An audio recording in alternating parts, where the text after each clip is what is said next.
Welcome to the Infinite Wealth Podcast. I'm Cameron Christensen, along with our co-host Anthony Faso. We just wrapped up our interview with John Mitchell, entrepreneur, successful mentor, and founder of Think It Be It.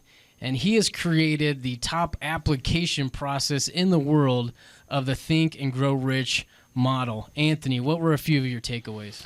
There was a lot that he dove into. I really enjoyed it, and like for me, one thing I noticed, like I've been in groups like where I'm beginning, whether say it's in school or kind of or whatever, and a team you're in, like there seems to be a big gap between the people who have very successful and the ones who aren't. And what I mean, the difference is the results, not always their intelligence or their background. And I've always been on that search, like, what is that secret sauce? Like, what makes some people these high achievers and others not? And what he talks about was that 95% of our activity is done subconsciously, and that if we can tap into that, and and what he talks about is having focus and control. That's how we can be successful. And so he talks a little bit more of how to do that. And one thing I thought was pretty cool what he talked about is like to make $1 million takes hard work. Yeah. All right. To make more than $1 million takes smart work, which I thought was pretty cool. Cam, what were some of your takeaways from this interview? I was surprised. I read Think and Grow Rich years ago, and to be honest, it never really stuck with me. I remember the premise of the book, but it wasn't probably at the top of my reading list. But I need to go back and revisit it after this conversation, is because kind of my takeaway from that book was, hey, just think about what you want, and it'll just kind of happen, right?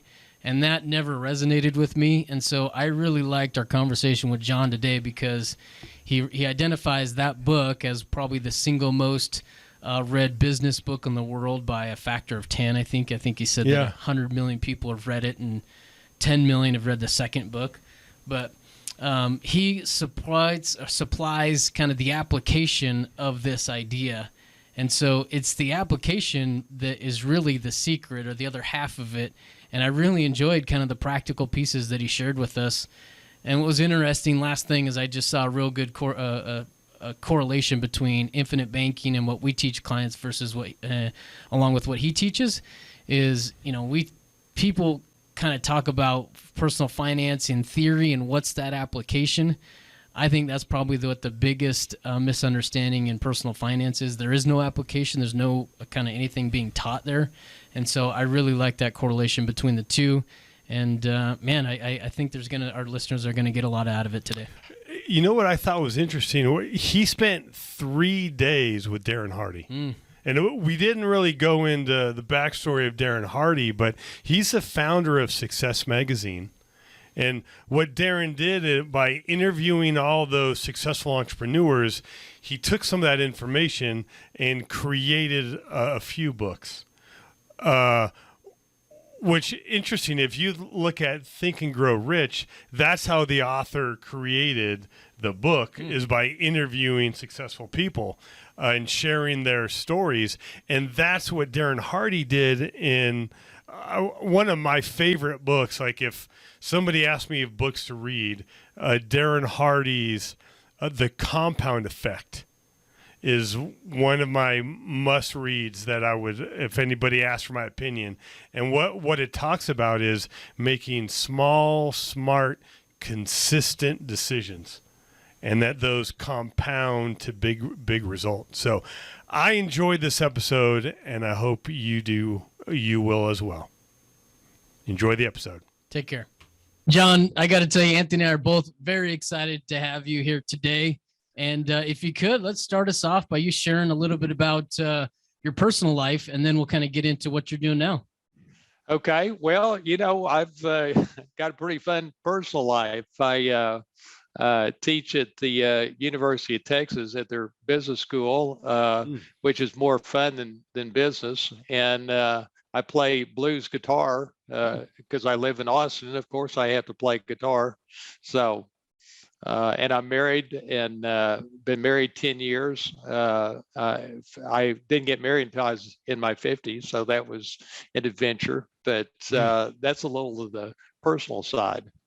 Awesome, man. Well, congratulations. I will note that you left off one of the most interesting things that I know about you is that I think you took your income from what, 250 to 300 and multiplied it by 25 times to up over $5 million. Would you mind kind of starting there and telling us how you did that? Yeah. Well, I'd be glad to. So when I turned 50, I wasn't as successful as I thought I should be. And I had started out as I mentioned, as a CPA when I came out of college, but when I turned 30, I just didn't want to be a CPA anymore. And I became an entrepreneur, and I was in 7 or 8 different businesses. But when I turned 50, I just wasn't as successful as I thought I should be. And I had John, sorry to interrupt, but I want to, like, success is a very subjective criteria. So I was curious, because I bet a lot of people would look at what you did, and you have 7 businesses. Well, first of all, being a CPA, they probably already thought you've already hit the cream of the success, right? But, okay, and then on top of that, you start 7 businesses, and it wasn't enough. But could you maybe explain a little deeper on why, like, what was enough? What were you looking for? Well, a good question, Anthony.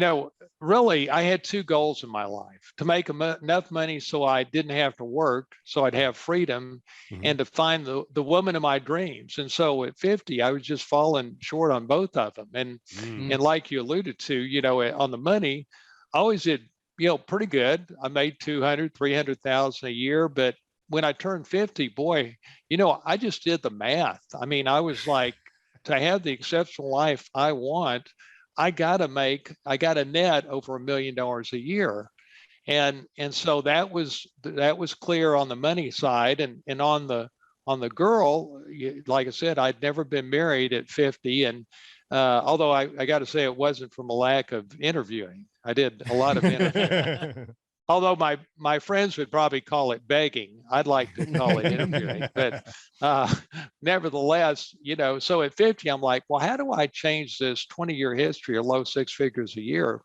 And one night, and I don't know, maybe 3 months after I turned 50, it comes to me, find the top book in the world on success and apply that book literally word for word to my life. So I'm like, well, I don't even know if there is one book above all others. So I do a little research, and I discover, surprisingly, that there's one book that's been read by 100 million people, and the next best book has been read by less than 10 million people. And that book is Think and Grow Rich. Have you guys read the book? Yeah, I have. Yeah, years ago. Right.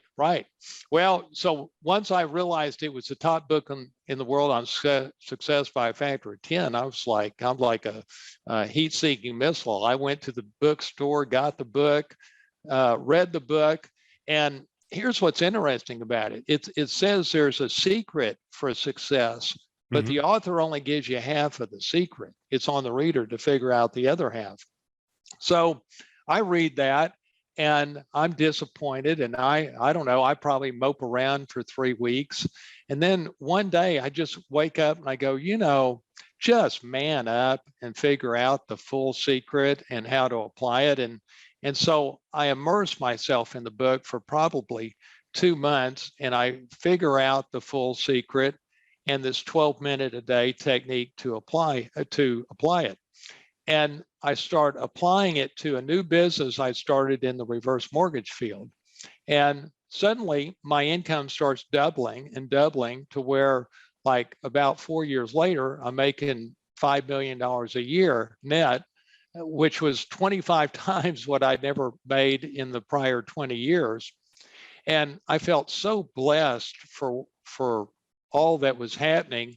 And guys, what was really interesting is I could see why it was working. I was just operating on a daily basis at a higher level. I mean, it worked because I was focused only on what moved the needle. I tripled my discipline, and I could do habits I couldn't do before. And I had these new ideas coming in my head every day that weren't coming in before. And that was sort of the effect of this leveraging process. And I just became fascinated by the fact that you could take two key scientific principles and apply them to your life, and so materially impact your success. And so to wrap this up, I ultimately had enough money so I didn't have to work. And I wanted to share this with the world. And probably a couple of months after I sold my company, I met the former chancellor and president at the University of Texas, told him my story, and he says, "Hey, you got to teach this at Texas, and why don't we teach it together?" So that's what I've been doing for the past 7 years, is teaching it to high achievers as well as driven entrepreneurs. There's a lot there to unpack. Yeah. Let's thank you for sharing, John. Let's go back to kind of the beginning of that introduction. Is if there was a Cliff Notes version that you could provide for our listeners, for some of them may not have heard Think and Grow Rich, what would that be?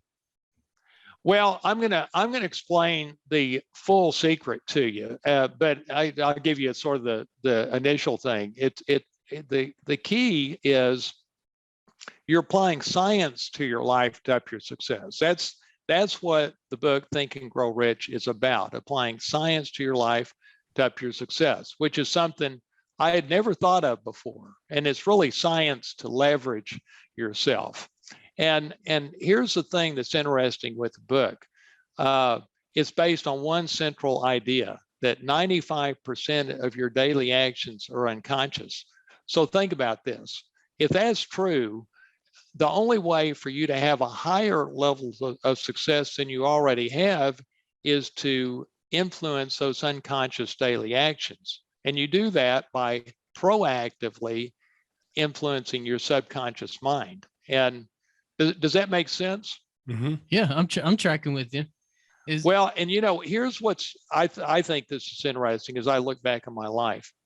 Absolutely, the most significant thing I've ever learned in my life is that 95% of my daily actions are unconscious. And as I share this with people, it's a lot of times, we all hear different facts and figures, and you don't know if they're really true or they're halfway true. And so when I get to know someone, I sort of make them Google it. So they really believe, you can Google what percentage. Yeah. What percentage of your daily actions are unconscious? Because that understanding that and accepting that is so foundational to what I do, that if they believe that and accept it as true, and it is, then everything else is easy, because they go, oh wow, yeah, if that would make sense, that if that's true, then the only way to have higher and more significant success than I already have is to influence those unconscious daily actions. And that's something people rarely do, but it's not as hard as you would think. So okay. So what I'm hearing you say is that most of the time people are really focusing, if they're looking for change, on 5%, maybe at most, of their actions. And what you're talking about is using some science to address maybe 95%. Is that right? Well, yes, essentially. Maybe the easiest way to explain it is a little of the science. Okay. So here's how the human mind works. The conscious mind sets your intention and is influenced by logic, but the unconscious mind controls your everyday actions and thoughts, and it's only influenced by repetition. And here's an example of that. So let's say you want to lose weight. Well, the conscious mind sets the intention and is influenced by the logic of the health benefits. Mm-hmm. But the reason people aren't losing weight is not from lack of intention, it's from lack of influencing the part of their brain that controls their actions, their what they eat and exercise. And that's the subconscious brain, subconscious mind, and it's only influenced by repetition.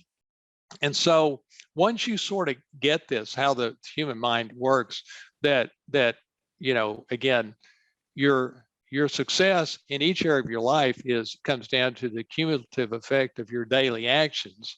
Therefore, to influence those daily actions, which is controlled by the subconscious mind, you have to use repetition to influence those daily actions, because the subconscious mind doesn't care about the logic. I mean, it's that part of the brain that's controlling your actions is a more primitive part of the brain that's only influenced by repetition. So that's why you can have all the logic in the world, and that's great for setting your intentions, but it's useless for influencing the thing that actually determines your success. I think that totally makes sense, because how many times do we put a goal on paper? Like we're using, you'd mentioned losing weight, or if it's making more money or spending more time with the kids or whatever that goal is, like it's really easy to put it up on a sheet of paper, right? Yeah, now, right. Like we're recording this right before the end of the year. So a lot of people are doing the New Year's resolutions, which I'm not a big fan of, but however, they have these goals or things that they want, and they do want them. But when it comes down to executing, to achieving those, that's where we fail. Absolutely. And so, I like what you're saying, that we need to get in that it's not logical. And that's what frustrates me, because I'm a very logical person. Like I should be doing this. This is the right thing to do. But then when it comes to it, my brain's like, well, man, I could sleep in, or maybe why don't I go do this or something. I kind of avoid doing some of the work. Well, and Anthony, think about this. This is something that I've come to realize. We all have a fundamental problem. We're innately wired for survival, and 95% of our actions are unconscious. And so what that really means is that we're on autopilot most of the day, innately wired to be fear-based, reactive, and negative. Well, that's exactly the opposite if you want to be productive, creative, and happy. And so you overcome that innate programming by overlaying new programming. That's essentially what my 12-minute-a-day technique is about. And I see that when you let yourself be innately geared to be fear-based, reactive, and negative, that's why so many of my clients, I find, say they go, boy, there's a disconnect between my efforts and my results, and I feel like I'm playing at 20% of my potential, even though I'm doing my best. And that's all the things I felt in my 30s and 40s until I got awakened to how to play at my full potential, not 20%. Does that make sense? Yeah. Yeah. So kind of what I'm hearing you say is that, at least the way that I interpreted it, was that for me personally, throughout my life as a grown up, whenever I was presented with a problem or frustration in business, my solution has always been to work harder. Yeah. Right. Hey, just put more effort into this thing. Right. If it's not working, just keep on going. More hours. Exactly. Yeah. More hours, weekends, evenings, just keep going. Right. And that's always kind of been the default. But what I'm hearing you say is that maybe that's not the solution. Maybe the solution is to pull back. Cameron, that's a great point, because what I saw when I turned 50 is I worked harder than all my friends. And, as I bet you guys probably do. And I realized that working hard will net you 6 figures a year, but it will not net you 7 figures a year. That comes down to working smart. And once I sort of got that in my head, because I had proved that working hard didn't work for netting 7, because nobody worked harder than me. But once I saw how to work smarter and to leverage myself through science, then it was a whole new ball game. And one of the things you'd find that's interesting is, I've shared this with people, I found that it's only for driven people. If someone is not driven, this is probably not for them. And I say that in maybe this quick story will explain that a little better. A few years ago, maybe 3 or 4 years ago, I decide that if I'm going to share this with the world, I'm going to go show it to the top expert in the world on success and achievement. And in my opinion, Darren Hardy is that guy. I was just gonna, when you said that, that is the name that popped into my head. Yeah, I figured you knew him, and so I go and I spend 3 days with him. And again, this was like 3 or 4 years ago. Wait, so you spend 3 days?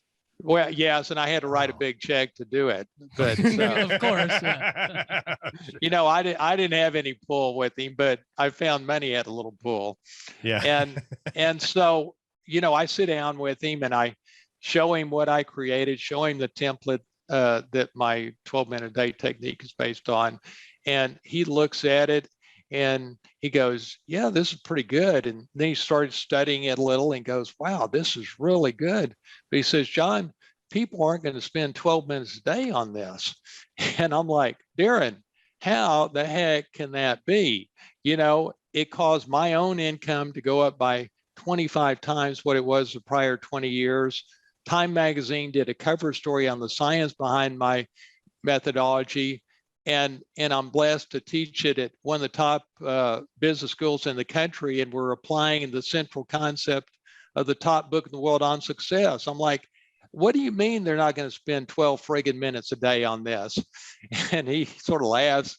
He goes, well, John, you'll spend 12 friggin' minutes a day. So will I. But he says the dirty little secret of the success and human achievement field is that most people won't do anything to impact their success and achievement in life. And he says, you just need to show this to driven people where more success is a necessity rather than merely a preference. And he says, with most people, more success is merely a preference, and those people will not long-term do your 12-minute a day technique. And that proved to be so insightful. When you say that, I think he hit the nail on the head. And again, it's not logical, because you would think, hey, if you spend 12 minutes, were you willing to spend 12 minutes a day to achieve success? I mean, who wouldn't do that? But human naturally, what I relate to is, one thing I found is success has a roadmap. Right? You could just follow what other people are doing, which is really, I think, kind of the crux of this topic. But one thing I noticed, what I've read, most successful people meditate. Yeah. And 10 minutes a day, 5 minutes a day. And I haven't made the time to do that. I always go around, okay, I'm going to start meditating, and I don't do it, even though it's like 5. Even this morning, I woke up like, okay, I'm going to meditate today. It's only 10 minutes, but then I get sidetracked, and here I am. So I think you're right. That is that. Again, it's not logical, but maybe it's that's in the subconscious.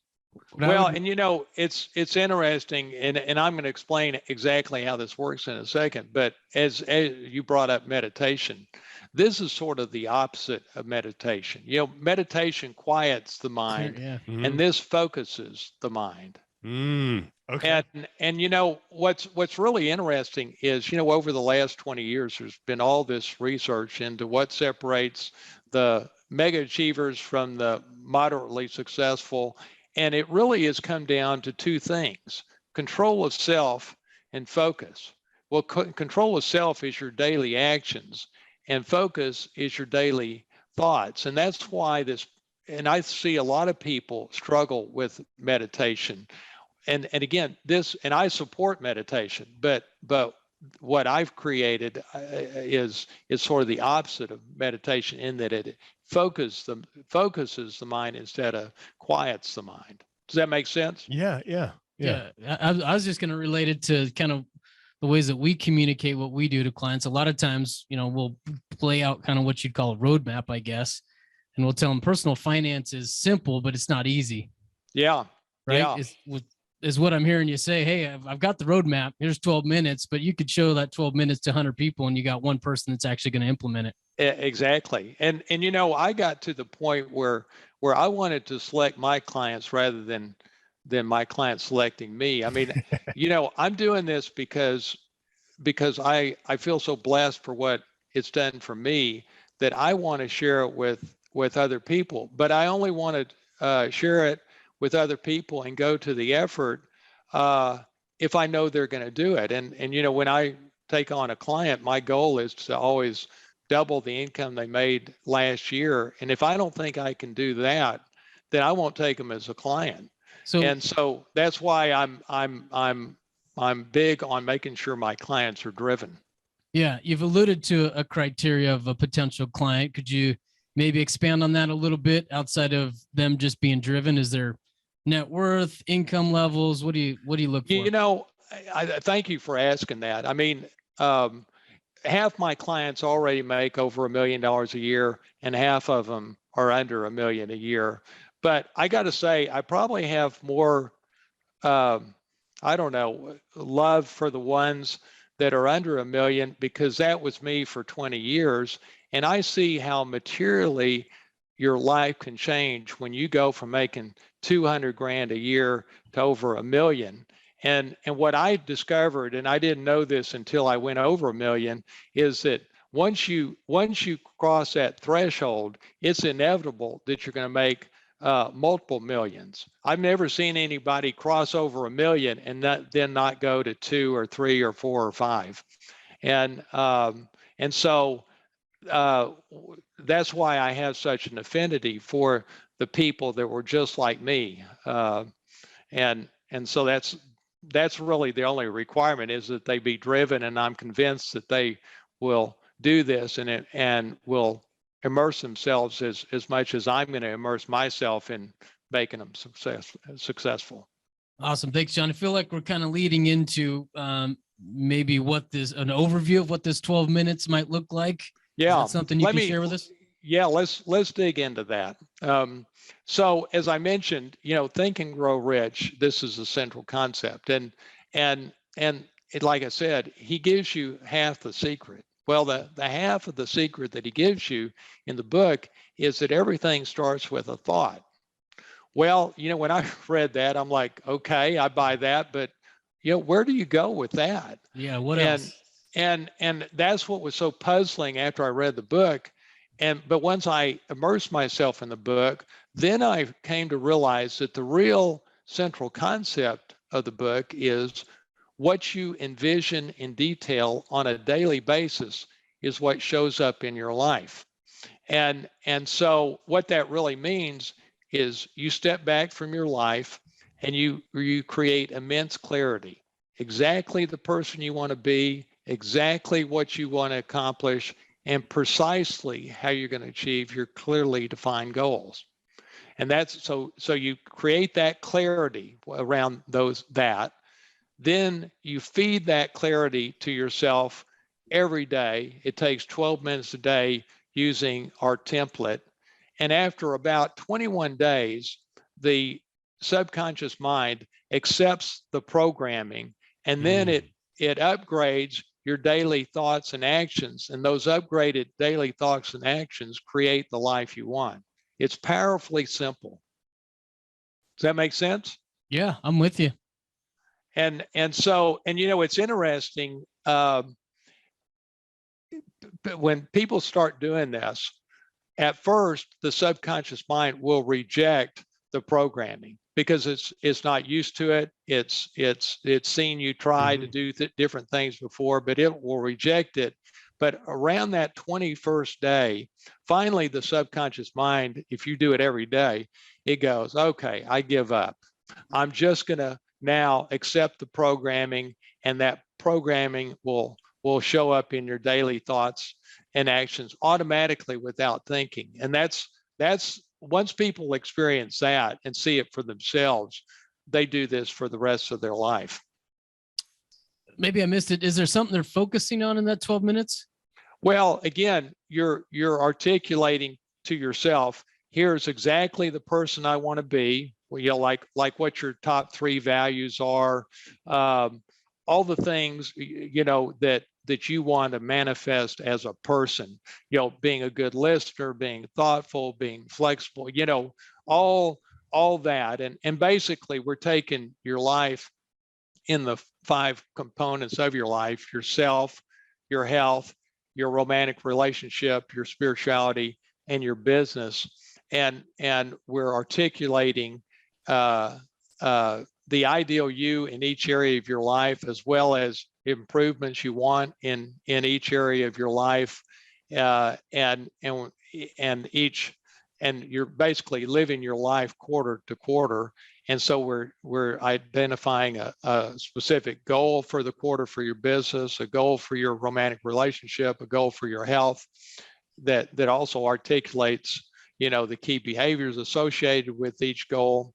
And so it's a very succinct articulation of who you are, where you're going, and how you're getting there. And so that's that clarity you're creating, and you just feed that to yourself 12 minutes a day.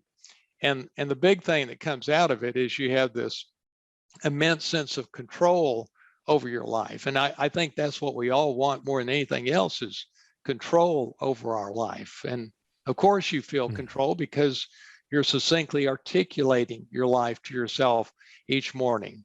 And that's the power of it, I think. Okay, so John, what I'm hearing, because we talked a lot about Think and Grow Rich, which was focused on your wealth. But John, what you're saying is that you can take some of those principles and focus them to some of the non-financial aspects of your life, like your health, relationships, and so forth. Right. And when I turned 50, I realized that the biggest factor in my happiness was the person I chose to marry, the biggest external factor. Yeah. And so I knew that finding the right girl and then being a great mate was important. I also knew at 50 that my health was critically important. And as it turns out, I see that those things are more important than money. But when I started doing this, I'm like, it's all about the money. As materialistic as that sounded, I saw that to have the exceptional life I wanted, it just took money. And really, I just wanted freedom. I didn't have to be mega wealthy, but I just wanted freedom. And to have that freedom, I knew I needed the net 7 figures a year. John, if you wouldn't mind, I appreciate you sharing that with us. Would you be able to share maybe a success story with us? Maybe somebody that approached you, start with why they reached out. Yeah, I'll give you an example. I have a client of mine that he's in the storage business, many warehouses. He's up in Seattle, and so he reaches out to me, and I forget how maybe somebody referred me, and he's making a couple million a year, but he wanted to go to that next level and double his income. So we start working together, and I'm going to teach your audience this technique in a second. This idea of setting aside time to just think, and so we start that process because that's the sort of the starting point for proactively influencing the subconscious mind. And so we do a thinking session together. And I asked him, I said, so think about this. What moves the needle in your business? And he goes, well, I think getting things properties that I've acquired, getting them completed and built and finished and rented, that's what moves the needle. And I'm like, I don't think so. Just from my perspective, I don't think that's really what moves the needle. Let's think about this a little deeper. And he had told me, he says, I asked him, I said, well, what's your special talent? And he says, well, my special talent is I can see opportunities in storage that other people can't see. And so I said, well, don't you think that maybe what really moves the needle is bringing more properties into your evaluation pipeline and putting metrics around that and measuring that every month. And he's like, yeah, that probably is true. And he took that one idea that was probably already in his head, and now he's making 4 million because he has shifted his focus around, like he's now tripled the number of properties he evaluates each month. And but that's a good example of it. Great example. Thank you for sharing. Right before that, you alluded to you're going to introduce the audience to something, this practice. Right. Well, and let me explain this. So what we're talking about here is proactively influencing the subconscious mind, which is something most people have never done before. So how do you do that as a entry point? And I believe the way you do it is setting aside time to just think 2 times a week. And it's interesting. People like Elon Musk, Bill Gates, Darren Hardy, they all set aside at least 2 times a week to just think. Now, it's not normal thinking, it's deeper thinking. And so here's how it works. So the first thing you do is you decide when you're going to do it.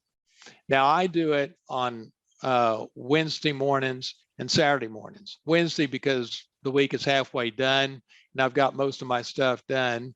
And then the weekend because you're naturally more reflective.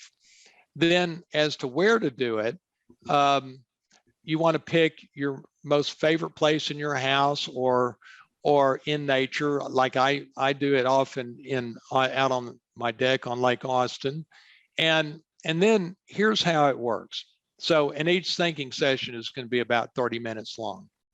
So you get in your nice, comfy place, and you have your thinking tablet, which is a blank sheets of paper in a nice leather binder.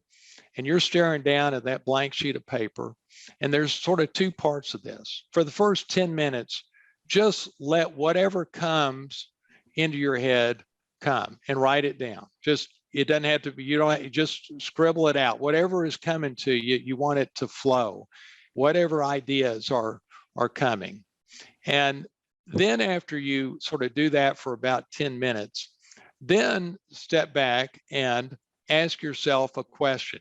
Maybe it's, what moves the needle in my business? How can I create more accountability with my employees? I mean, ask yourself a question.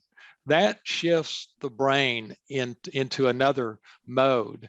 And again, like I said, this is deeper thinking than normal thinking. And then after the 30 minutes is over, you draw a line into the last thing you wrote and you list the 2 or 3 takeaways. And then you list your 3 or 4 action steps, and you take those action steps and put them on next week's to-dos so that there's a connection between your thinking and taking actions. And so that's how it works. And let me explain why it works. It works because let's say you get your week going on a Monday, and you got a lot of things coming at you. You're talking to people, you're learning things, and in the moment you hear things or learn things, you don't necessarily know the significance of what you just heard. But you give your subconscious mind a couple of days to process it. Just watch what happens, giving your subconscious mind an output venue. And what will happen is you'll be sitting there like on Wednesday and go, wow, I remember when I talked to Anthony on Tuesday and he said such and such. Now I see the implication for me of what he said and how I can use that. And it's just such a game changer. And like I said, this is way more than just thinking. It's proactively using the subconscious mind. Does that make sense? Yeah. So then this twice a week time is in addition to the 12 minutes a day? Right. And to give your audience a a little help on this, I have a gift for them. So if you come to thinkitbeit.com/IW, again, thinkitbeit.com/IW, I have a short video that explains how this works and a guide on what to think about. But it'll be the first step to proactively influencing the subconscious mind. John, thank you for sharing that. And for the listeners, I will make sure that we've got that link in the show notes so they can click on that.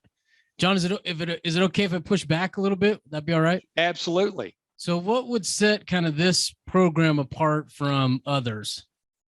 Well, maybe the best way to explain that is my program is a combination of methodology plus mentoring. And a lot of times people say to me, well, how the heck can 12 minutes a day cause your income to go up by 25 times?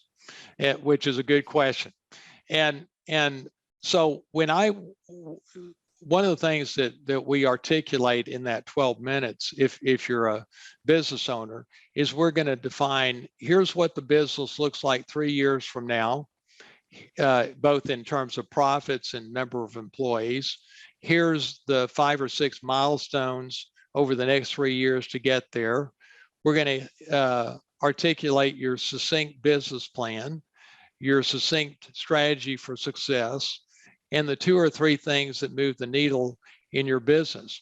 And as you can imagine, if you really think through that stuff, especially if you maybe have the benefit of a third party sort of helping you, especially if the third party has been where you want to go, then you're feeding this to yourself every day. That's why, like I said at the start, you're focused only on what moves the needle.